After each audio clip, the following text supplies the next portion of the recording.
Well, we all know, don't we, why the United States went into the Gulf.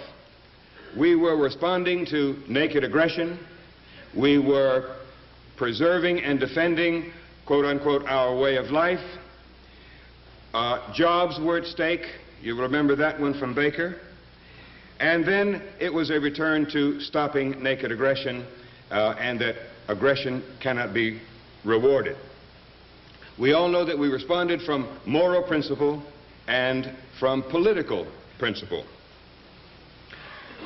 We also know that Bush went into the Persian Gulf in order to restore to his throne the emir or dictator of Kuwait.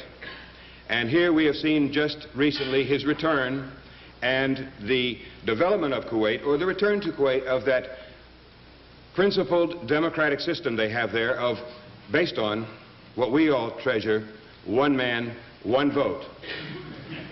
One vote by the emir. Well, there are alternative explanations, I think, and analyses of why we went into the Persian Gulf. One that we haven't seen really in any meaningful way is the interpretation that a crisis was needed to replace the crisis in Western Europe, the East-West crisis, which largely disappeared with the collapse of communism in Eastern Europe. A crisis that would allow for the continuation of the 40-odd-year-old war economy in the United States, wherein more than half the budget, the federal budget, is taken up with military expenditures. You know that the official figure for 1990 was 26% of the national budget going to military expenditures.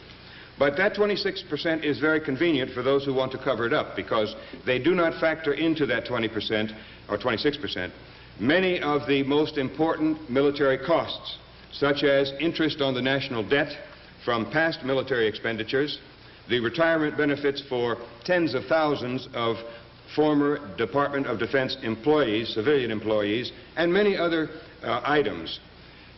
Analysts who have studied the matter have come up with figures going up to 55 to 60%. People like Gore Vidal puts it at 2/3 the federal budget going for national defense. Well, that is a system which was certainly at risk, wasn't it, with the collapse of communism in Europe. And the only reason that that could have been kept going all through these years has been, of course, the so-called Soviet threat, or the permanent crisis atmosphere that developed following 1950 and the Korean War. There is plenty of evidence to suggest that Bush wanted this crisis, and that the Bush administration policy was to encourage Saddam Hussein and his party to believe that they could take over Kuwait, or either in whole or in part, with impunity. Consider the following. Iraq already had historical claims over Kuwait. For several centuries, Kuwait had been the southern part of the Basra province of the Ottoman Empire under the Turks. And when, after World War II, with the collapse of the Ottoman Empire, Kuwait was severed from Basra, the Iraqis did not accept it. The British at that time had moved in, as the French did in other parts of the Middle East, in order to fill the vacuum left with the collapse of the Turkish Empire.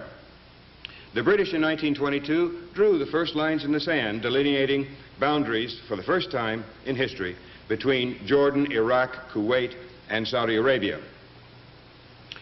These lines, drawn by Sir Percy Cox in 1922, he was the British High Commissioner in Baghdad, these lines were drawn deliberately to deprive Iraq of a viable seaport.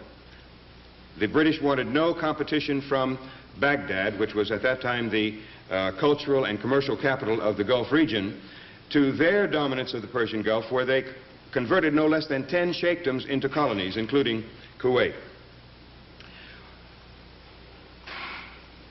When Kuwait was given its independence by the British in 1961, the Iraqis massed troops on the border and threatened to take the territory back by force.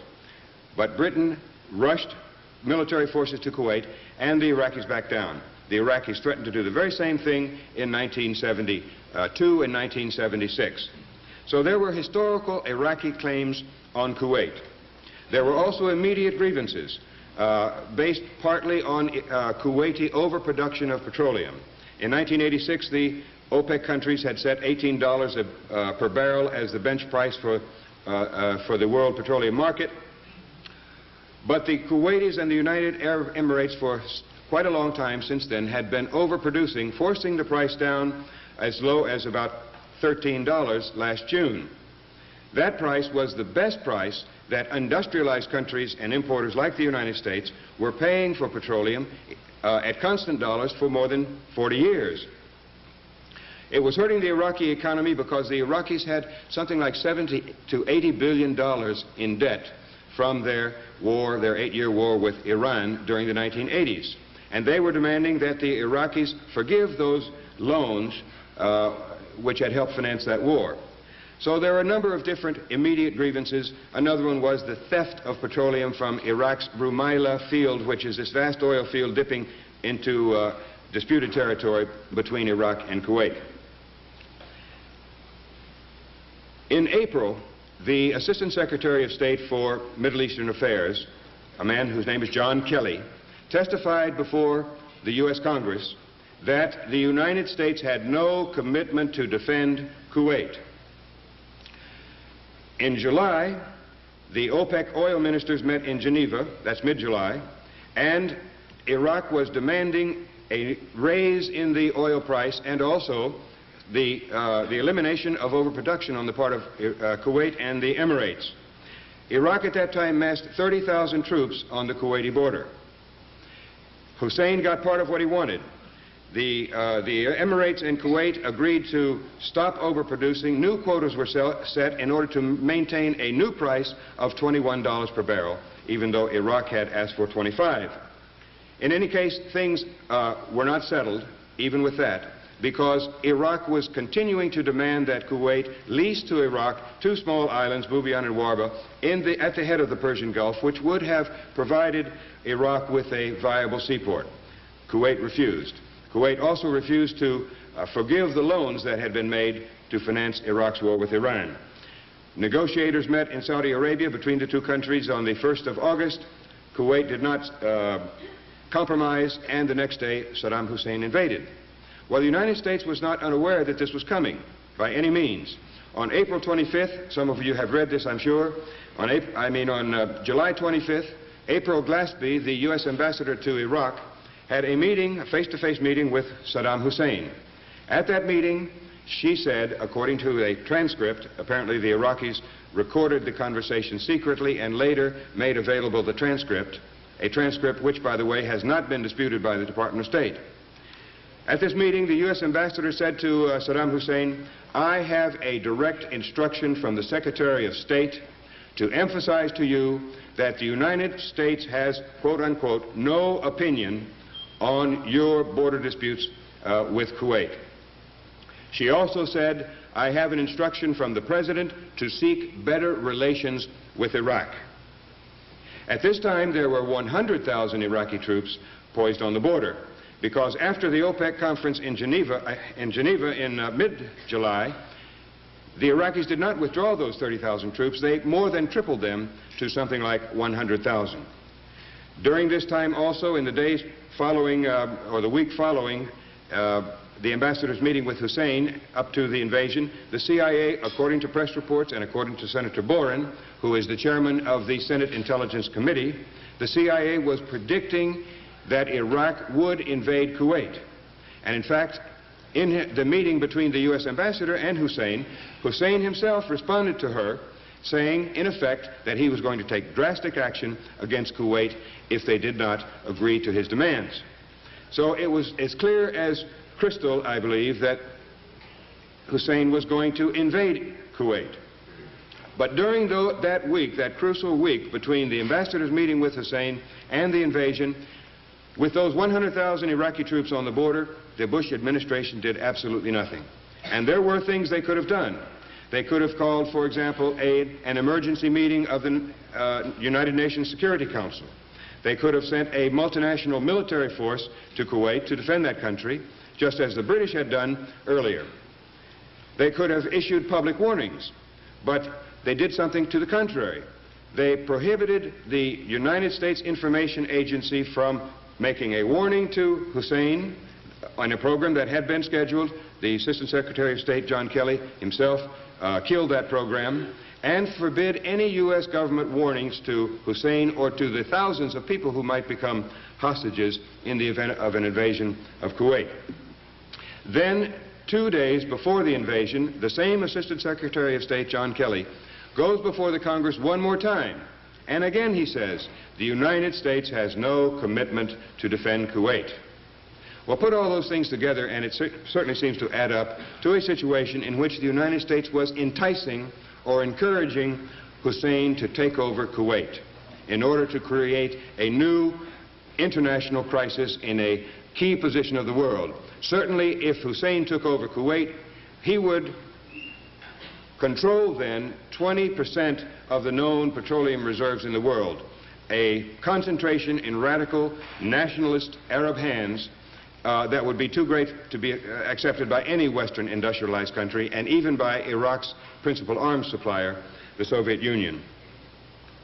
Well, when Bush came out with the remark very early on that, quote, our way of life is at stake, he reminded me quite clearly of something that President Truman had said back in 1950.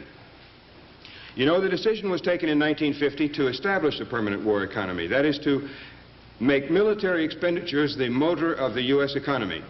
It was because there was tremendous fear that we were heading back to the conditions of the Depression of the 1930s.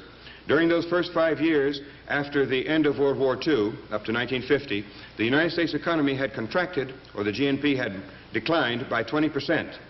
And unemployment, which had been almost nothing in 1945, 700,000, had gone up to 4.7 million. The highest echelons of the Truman administration considered the problem and decided that the way to avoid a return to the condition of the 1930s was military expenditures, rearmament in the United States and in Western Europe. The entire plan was drawn up in a document called NSC 68. NSC standing for National Security Council. It was written by Paul Nitze, who was then the chief of the policy planning staff of the Department of State. This is about a 40-page document. It was top secret for 25 years and released only by accident in 1975 and published. My version of it, which comes from the Naval War College magazine, runs to about 48 or 50 pages. It's a world analysis and the U.S. role in the world. The key quote from that document was this: the United States and other free nations will, within a period of a few years at most, experience a decline in economic activity of serious proportions unless more positive governmental programs are developed. Well, the solution adopted, the more positive governmental programs, was the rearming not only of the United States but also of Western Europe. The problem we faced at that time, from an economic point of view, was that United States exports were not sufficient to sustain the economy. And the subsidy program known as the Marshall Plan having failed, there had to be other ways to get enough dollars over to Western Europe to foment European imports from the United States that would sustain the U.S. economy. And remilitarization of Western Europe with Germany, West Germany, as the key pivotal country was adopted. The money was transferred then in billions of dollars through so-called defense support grants.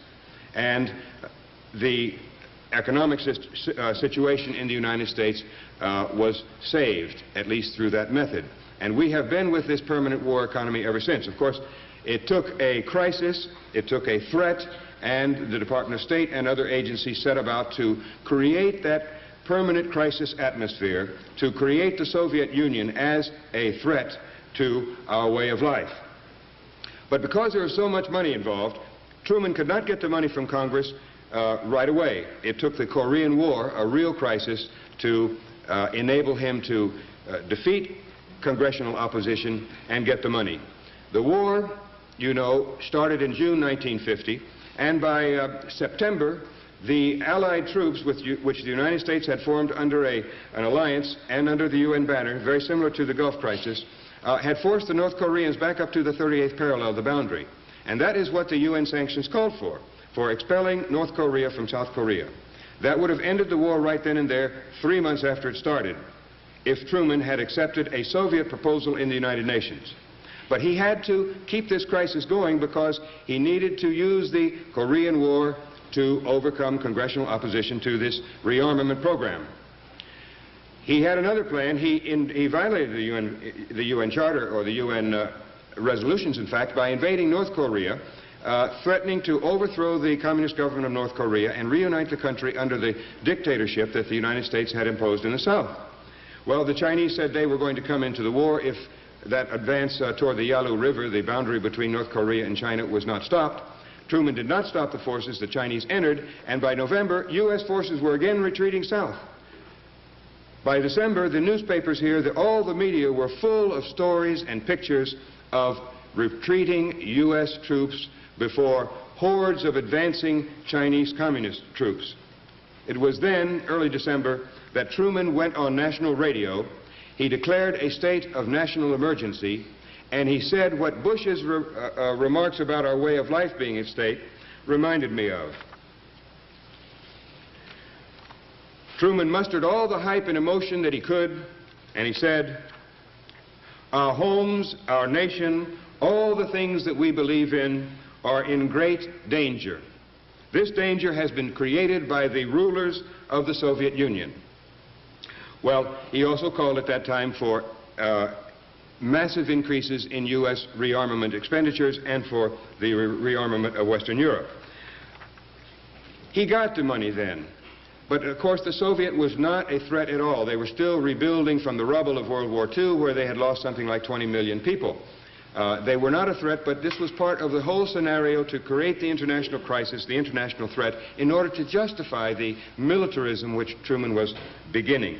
And he got the money he wanted. In 2 years, from 1950 to 1952, the U.S. military budget more than tripled, from $13 billion in 1950 to $44 billion in 1952.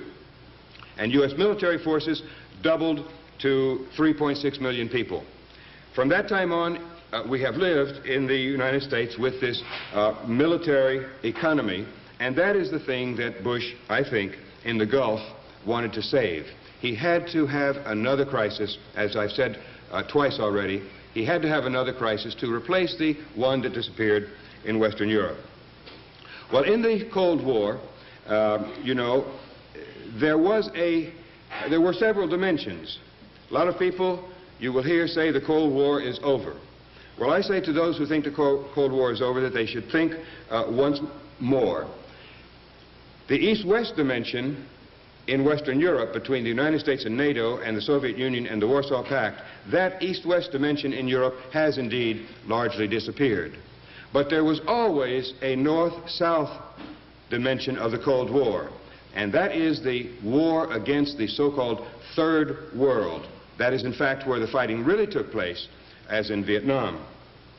This new world order, or new international order that Bush is talking about, looks to me like an institutionalization, or attempt to institutionalize, the North-South dimension of the old Cold War, which was a war for natural resources, for labor, and for markets. And our dependence, that is the Western dependence, and especially the United States economic dependence on the natural resources of third world countries, is certainly not going to disappear. We need still to attempt to control those resources. And this Gulf intervention, of course, is not at all about stopping naked aggression. We have produced naked aggression. We have connived in naked aggression. We have encouraged naked aggression in many different ways. And that naked aggression that we have encouraged has often been very well rewarded. Take Turkey's occupation since the 1970s of 1/3 of Cyprus. They have received something like $9 billion in U.S. aid. The Israelis are now, at this very moment, occupying the territories. They're occupying part of Syria and part of Lebanon. There are many different examples. Indonesia's takeover of East Timor in the 1970s.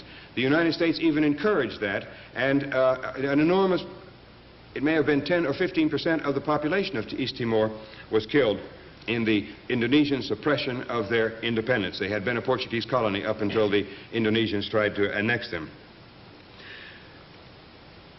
Many of us have seen the discussion going on about who should pay for this. How much the Germans should pay, how much the Japanese should pay, how much should be paid to countries whose economies were affected by the war. Turkey, Jordan, Egypt, for example.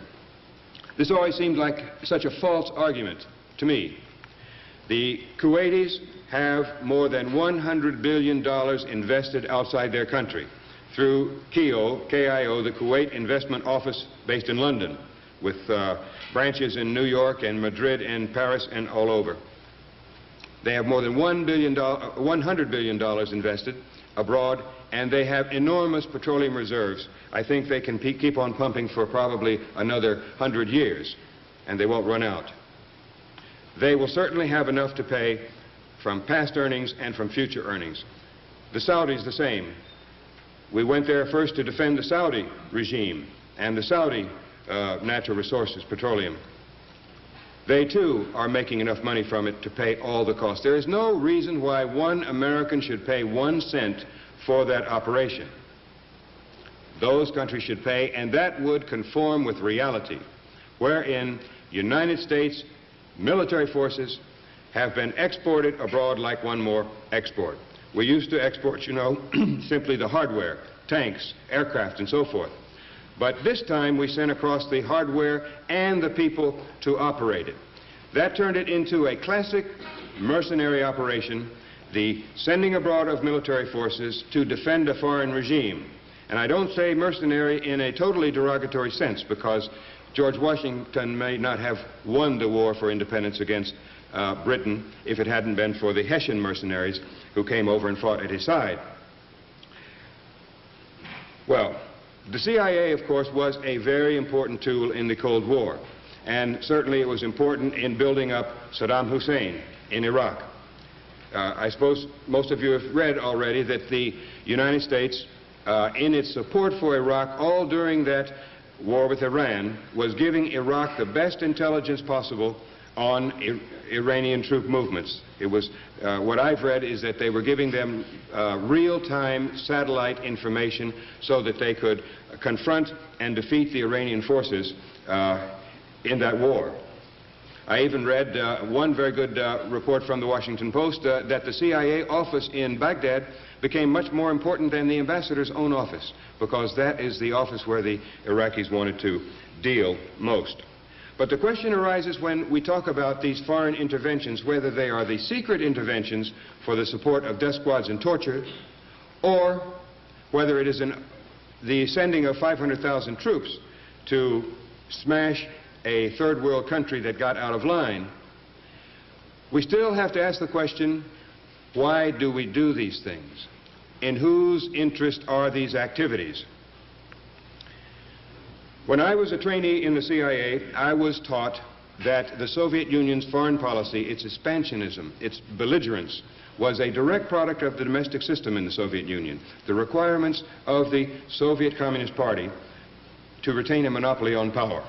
I think any political scientist would agree that a society's or a nation's domestic policy is a direct product of its domestic system. So if we want to answer the question of why we do these grisly things abroad, like hosing all those retreating Iraqi soldiers who had no way of defending themselves, killing between 100,000 and 200,000 people. When we want to answer the question of why we do these things abroad, we have to come back, I think, and look at the domestic system in this country. And this system, of course, is a system in great crisis. Bush called the Persian Gulf crisis the greatest crisis since World War II. Remember that? The greatest moral crisis since World War II. Well, of course, he was totally wrong. The greatest crisis in World War II is the domestic crisis in the United States, in education, in health care. We all know what the domestic crisis is in this country. It is racism, it is drugs, it is violence of every sort. is the worst educational system in the developed world. It is a system in which 1 in 3 people is living in poverty, either totally or in absolute poverty, or so close that they have no relief from want, where 1 in 3 people is illiterate, either totally or to the degree that they cannot function or get along in a society based on the written word. And we have a system in which 1 in 3 Americans does not even register to vote. And of those who do register, 20% of them don't vote, meaning that only about 50% of the potential voters vote in national elections in this country. Therein, we elect a president with about 24 or 25% of the potential vote. We don't have popular participation even in the political process. Well, this is, I hate to say, the way it's supposed to be. When I came back to the United States in 1987 for the first time in 17 years, you remember what we were doing, don't you? We were celebrating the 200th anniversary of the Constitution. I watched all that orgy of self-congratulation that year, and it reminded me of a passage in one of Noam Chomsky's books, Turning the Tide on Central America. In that book, he discussed the Constitutional Convention of 1787 in Philadelphia, where 55 men got together in total secrecy. Not one word was revealed until more than 50 years after the convention, one word of what was said there, to find solutions to problems in governing the United States under the Articles of Confederation. The question arose, as Chomsky wrote, who really is to govern the United States? And John Jay had the answer. You remember John Jay was the president of the Continental Congress that fought the war for independence. And he was also the first Chief Justice of the United States, of the Supreme Court. John Jay had the answer. He said, well, of course, the people who own the United States ought to govern it.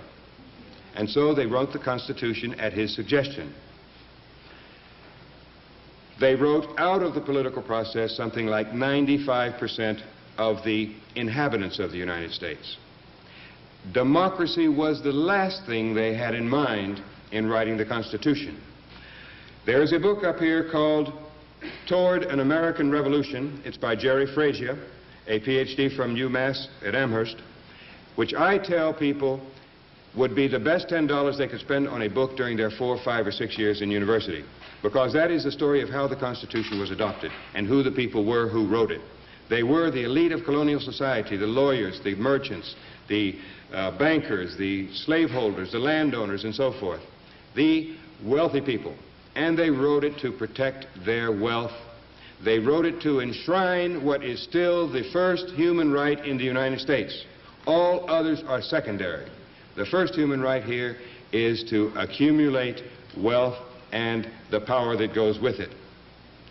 All others, like the right to life, the right to education, the right to housing, the right to a job, the right to proper health care, all those are secondary. The Constitution enshrined that one right before any other. Well, I highly recommend Frazier's book. That Constitution really is the root of the problem of the domestic crisis that we have today, in my opinion. There have been some 25 amendments and a lot of legislation over these 200 years. But the rules of the game as laid down in the Constitution are the same as they were at the beginning. It was the original pact between the political forces to keep the political debate in the United States as narrow as possible and to make those rules of the game as hard to change as possible. It's the root of the situation in when we go out and vote today and we're selecting between Republicans and Democrats, we're really only choosing between, on the one hand, Tweedledum, and on the other, Tweedledee. And there are, of course, many people who would like to see I sometimes say third and make a mistake, a second party in the United States. And that would be possible, but this domestic crisis makes it very difficult. If we solve the education problem and we had informed voters and participants in the political process, if we solve health problems, for example, if people had an attraction to the political process, then there would be a real threat of democracy in this country. And that is what is behind, in my opinion, the war economy in the first place, the continuation of the war economy, and the need for this crisis in the Gulf. Yes? You used the word oligarchy about South and Central America. Can you talk about oligarchy here in the United States? Well, I did mention this book by Jerry Frazier, Toward American Revolution, and those, of course, were the original oligarchs, weren't they, of this country. The system has continued. Of course, we have, you know, I used to think that Latin America was terrible in terms of the distribution of wealth and income. But then I learned from the Catholic Bishop's report on the economy of 1987, I think it is, that 2% of American families own 54% of the net financial assets of this country. 2% of American families own 54% of the net financial assets of this country. Those are the people who really run the United States, of course. And they are the people for whom the CIA serves, as does Bush and all those people in the administration, and the professionals who service these very wealthy people. Those, of course, are our version of the Latin American oligarchs.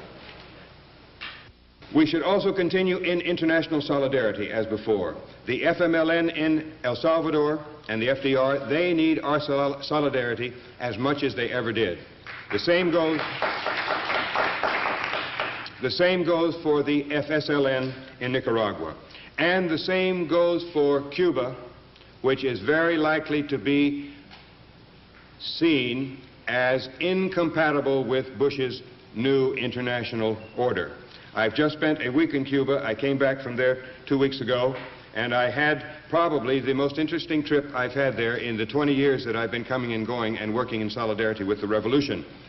They are in extreme crisis, and they need our help.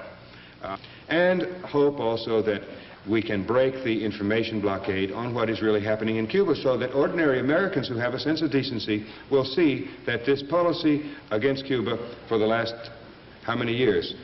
30 at least, 1960, yeah, 30 years, is erroneous, and that we ought to open up trade and commerce with Cuba. One more thing that we can do, certainly on the campuses, and certainly on a campus like this where there has been such a long and important CIA presence, is activism against the CIA on the campuses. There certainly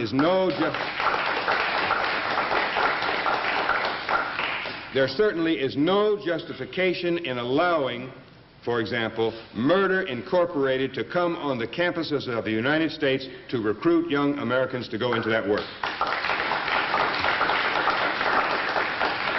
Finally, I might just mention this. Last Thursday, I participated in a press conference with Ramsey Clark in New York at the UN, in which he announced a war crimes tribunal, which will be international in scope and will seek to raise all the evidence and information on war crimes committed by the United States and its allies against Iraq. This includes all of those items which specifically fall under the Geneva Conventions of 1949, including targeting civilian areas, targeting the life support system of civilians, such as water supply, such as electricity, such as sewage systems, killing retreating soldiers who have no way to defend themselves. Those kinds of things are all very specifically spelled out. And this is just starting up now. Last Thursday, the first delegation went to Amman, 5 people, to start collecting information from refugees there.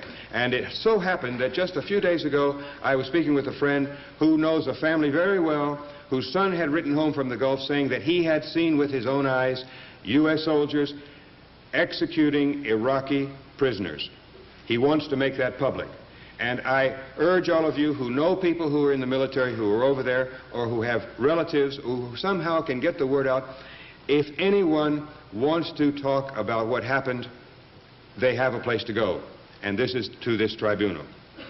Well, finally, I would say that we should and must spread the word about Bush's lies and his hypocrisy on the Gulf intervention and his bombing of Iraq back to the pre-industrial age for no reason but for his own re-election. You know that last September and October, when we were having the elections, Bush was saying the sanctions are working, but he realized that for his own re-election, they might take more than 2 years to work. And come 1992 and the electoral campaign, he might be seen, very much as Jimmy Carter was seen in 1980, as hostage to a foreign crisis, as weak, as indecisive, and he made the decision right then and there, I'm sure, to trade all these lives for his own re-election, because the sanctions would have worked. No country has ever been blockaded by the whole world. It was like a medieval city siege, and they would have worked, but they wouldn't perhaps have worked soon enough for Bush's re-election.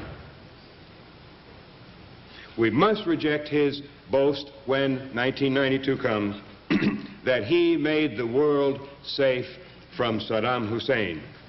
And we must eject him from the White House in order to make the world safe from George Bush. I thank you all very much. The Soviet threat, or the permanent crisis atmosphere that developed following 1950 and the Korean War. There is plenty of evidence to suggest that Bush wanted this crisis and that the Bush administration policy was to encourage Saddam Hussein and his party to believe that they could take over Kuwait, or either in whole or in part, with impunity. Consider the following. Iraq already had historical claims over Kuwait. For several centuries, Kuwait had been the southern part of the Basra province of the Ottoman Empire under the Turks. And when, after World War II, with the collapse of the Ottoman Empire, Kuwait was severed from Basra, the Iraqis did not accept it. The British at that time had moved in, as the French did in other parts of the Middle East, in order to fill the vacuum left with the collapse of the Turkish Empire. The British in 1922 drew the first lines in the sand, delineating boundaries for the first time in history between Jordan, Iraq, Kuwait, and Saudi Arabia. These lines, drawn by Sir Percy Cox in 1922, he was the British High Commissioner in Baghdad, these lines were drawn deliberately to hurting the Iraqi economy, because the Iraqis had something like $70 to $80 billion in debt from their war, their 8-year war with Iran during the 1980s. And they were demanding that the Iraqis forgive those loans which had helped finance that war. So there are a number of different immediate grievances. Another one was the theft of petroleum from Iraq's Rumaila field, which is this vast oil field dipping into disputed territory between Iraq and Kuwait. In April, the Assistant Secretary of State for Middle Eastern Affairs, a man whose name is John Kelly, testified before the U.S. Congress that the United States had no commitment to defend Kuwait. In July, the OPEC oil ministers met in Geneva, that's mid-July, and Iraq was demanding a raise in the oil price and also the elimination of overproduction on the part of Kuwait and the Emirates. Iraq at that time massed 30,000 troops on the Kuwaiti border.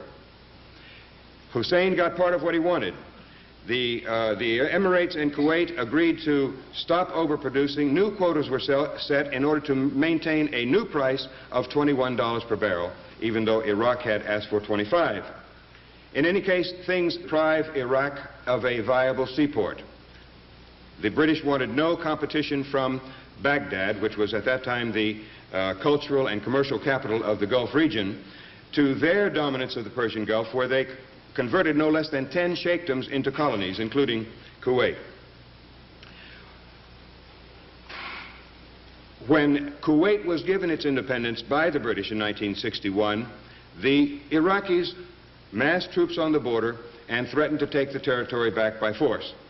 But Britain rushed military forces to Kuwait, and the Iraqis backed down. The Iraqis threatened to do the very same thing in 1972 and 1976. So there were historical Iraqi claims on Kuwait. There were also immediate grievances.